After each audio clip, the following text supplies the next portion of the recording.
Hello, my name is Marko Prentoski, and today I'm going to be talking about my research on animal shelters and euthanasia within them, and show you how it can be used to save the lives of animals in shelters. So, many believe that no-kill shelters are humane and the way that shelters should be ran, but are there truths about no-kill shelters that actually make them worse for animals? And how can shelters adapt to create more space for animals and have better conditions for them? There are no-kill shelters in my area as well as traditional shelters, and I will be trying to find out how to solve problems within both kinds of shelters to help the most animals possible. And here you can see a list of shelters in Chicago and the rate of intake of animals and how many of those animals are being euthanized.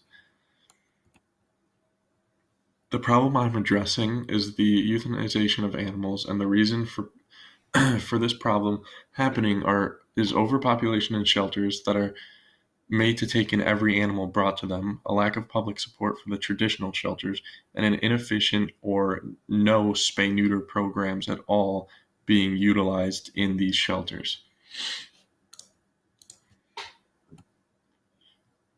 So my rationale for doing this study is that saving animals and helping those that haven't been adopted is something that is important to me. I believe that by studying how shelters need help and what has worked in the past, I can help shelters in my area to solve their problems and save more animals as well.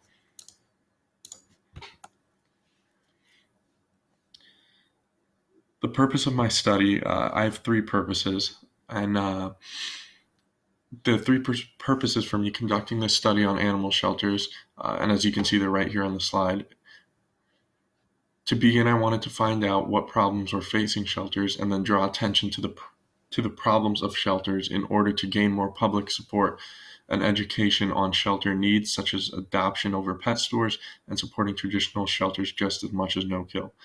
Next, I aim to find out ways to solve these problems and relate this to the public in order to make a change. And finally, and most importantly, I want to try and save the lives of as many animals in these shelters as possible. My research questions, I had two. The first one is, why are animal shelters struggling with overpopulation and euthanasia? And the second one is, how can traditional and no-kill shelters adapt their practices to give the best possible care and shelter to animals? These are the two research questions that I'm going to be trying to solve within my study. And my hypothesis for each of those two. To begin, for why are animals struggling with overpopulation and euthanasia, my hypothesis was that lack of awareness and public support for traditional shelters leads to less animals being adopted in these shelters, as more and more are admitted because traditional shelters have to take in any animals that come to them, which leads to overpopulation and eventually euthanasia because these traditional shelters can't handle having that many animals and can't afford it.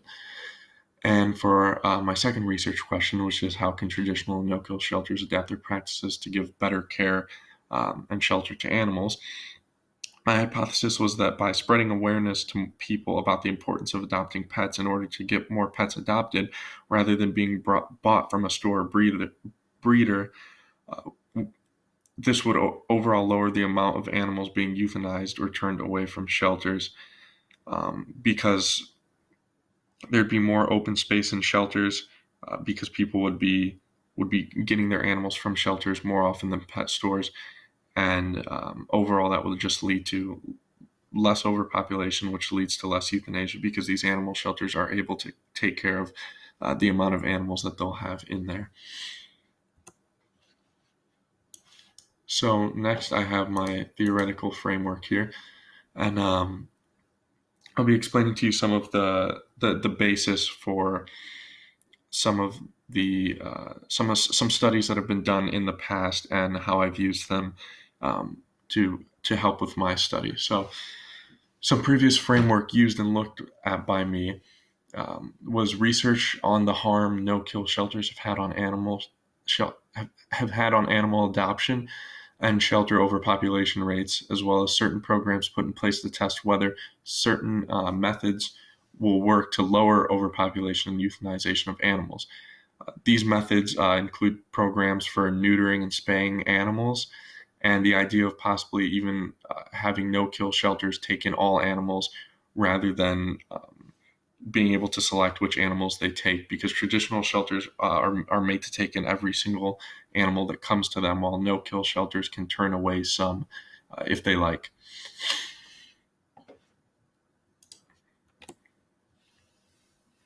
I used past research here and online sources in order to gain some information before performing my own study, and I learned that the real meaning of a shelter being considered no-kill is that they save 90% of animals, but not all, and that no-kill shelters don't actually have to take in every animal that comes to their facility. Some of the other studies I've used as a base knowledge for my project include one done in southeastern cities using incentives for pet owners who participate in neutering programs for their pet in order to test how well this works to keep animals in that area neutered in case they get abandoned and become stray. That way, if the animal does become stray, it's neutered, so it won't have babies in the wild, and that will lead to just less stray animals out there that would possibly have to go to to shelters and overpopulate them even further. Another study looked at the effect of advertising shelters to the public in order to gain more support, and if this helped with overpopulation, which it did. This led me to try to find out how people in my area felt about shelters and if educating them further would help with lowering overpopulation in shelters around me. Right here you can see the works I used throughout my slideshow presentation and the links to the sites in them that had the information I used for my theoretical framework. So my research design used surveys taken from the public, information on websites from local shelters, and existing data on problems facing shelters and their possible solutions. So I did. I'll talk about the survey that I used very soon. And as you saw in the previous slides, that was the information from websites that I used to kind of base my study on. So I did a survey. It was an Instagram poll, and 177 participants were used in this survey, and the demographics of the participants are shown right here. And as you can see, 117 or 66% of the participants were high school students, 34 people or 19% of the sample were adults, and 26 people or 15% of participants were middle school students or younger.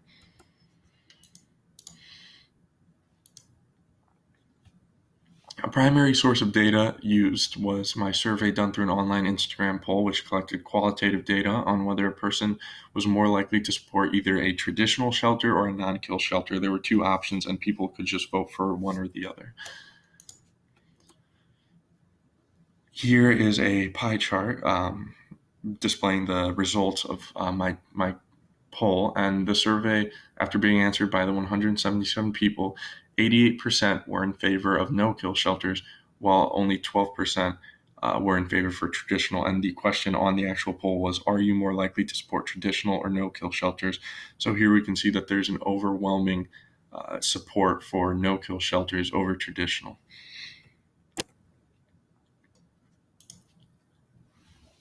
Now to talk about how I analyzed this data and what conclusion it brought me to. So I analyzed my survey information on sites that I used and all the existing data that was useful to my project in order to try and answer my research questions. The results of my survey were able to help me prove my hypothesis that traditional shelters don't get enough public support, leading to their overpopulation and overall more euthanasia because not enough adoption is happening there. I also used existing data on spay-neuter programs used in other parts of America to conclude that having incentives put in place for animal owners that neuter their animals at shelters works to gather more traction for the program and overall leads to less strays in that area.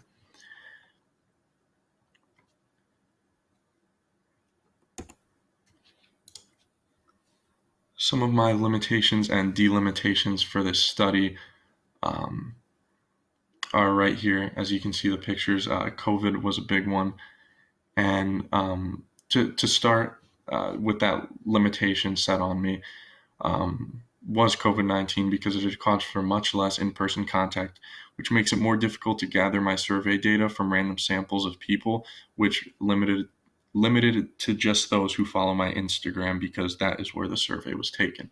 And a delimitation that I set for myself is that I only researched local animal shelters and took information off the sites of local shelters and shelters nearby, such as the graphic you saw from shelters in Chicago, as opposed to speaking in person with those shelters because I couldn't actually go to them because of COVID-19. I just didn't think it would be safe at the time. And I also didn't branch out to further locations. I just kept it mostly local when researching.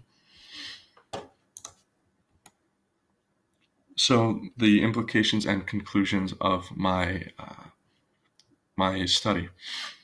Through my research, I have come to a conclusion and answered my research questions to the best of my ability, and I've seen that far more people support no-kill shelters over traditional, meaning that to save animals in shelters, we as a community need to show more support to traditional shelters and be overall more educated about no-kill shelters. By studying past research, I've realized that no-kill shelters do not take in every animal that is taken to them, meaning that most animals go to traditional shelters, leading to overpopulation. Due to the lack of awareness of these facts and the underwhelming support for traditional shelters, not many of these animals are being adopted, and the shelters have no choice but to put some animals down because they can no longer house them. Many people think supporting no-kill all the way is the right thing to do because not killing animals is literally in their name. But the truth is that traditional shelters don't want to harm animals and try their best to save as many as possible, just like no-kill. But without the public support, they can't save them all. This is why I think there needs to be more advertising to the public about this information. It will save animals and lead to less populated, stable shelters. And this is because with more information being given to the public about traditional shelters, more people can come to the conclusion that both shelters need help. And while some people don't want to support traditional shelters because they're not no-kill, that it's not the shelter's fault that they're having to kill so many. Support for that traditional shelter is just exactly what they need because they can have more people coming there and adopting their pets, leading to less overpopulation and bringing down their euthanasia rates as much as possible. And yeah, those are the conclusions of my study, and hopefully I can use those to use those solutions to maybe advertise or show the public how traditional shelters and no-kill shelters should be equally gone to and thought about when thinking about getting a new pet, because overall it'll help save a lot more animals if people would decide to support both. Thank you.